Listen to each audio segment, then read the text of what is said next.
Doctors say that Black and Asian patients are needlessly dying while waiting for organ transplants because of a severe shortage of ethnic minority donors in the UK. Only a third of Black and Asian families allow a dead relative's organs to be used, and yet they are 3 or 4 times more likely to suffer organ failure than white people. And research shows the donor shortage is partly to do with cultural and religious barriers, as Sarah Cork has been finding out. We're going to Layla's house. 2-year-old Mason is a bundle of energy. Yet just 6 weeks ago, he was a very ill little boy.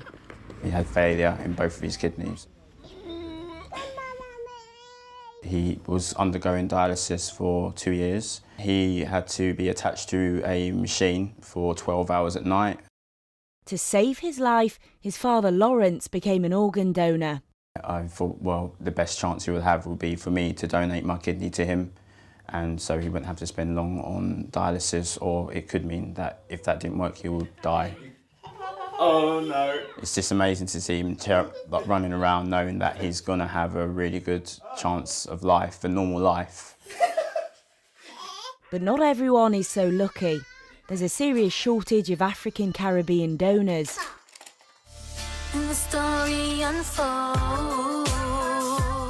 Natasha Tiwari is a singer.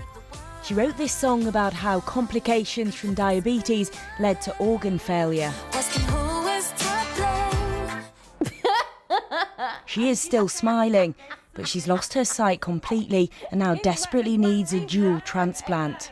Waiting 4 years feels like eternity already. You just hope and pray that a kidney and a pancreas comes up, because it holds everything with life is put on hold. Every day, up to 3 people die waiting for an organ transplant in the UK. And if you're Black, Asian or from a minority ethnic group, on average you wait 6 months longer for a kidney than white patients. At the end, he needed an organ transplant. Orrin Lewis's stepson died from multiple organ failure.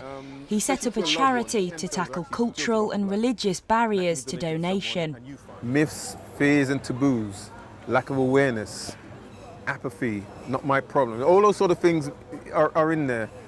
Mistrust of the medical establishment as to what's going to be done with my organs. Attitudes campaigners say must change to stop people dying needlessly. Since filming, Natasha's health has deteriorated. She's now seriously ill. While Lawrence and Mason are both recovering well at home after a successful transplant. Sarah Corker, BBC News.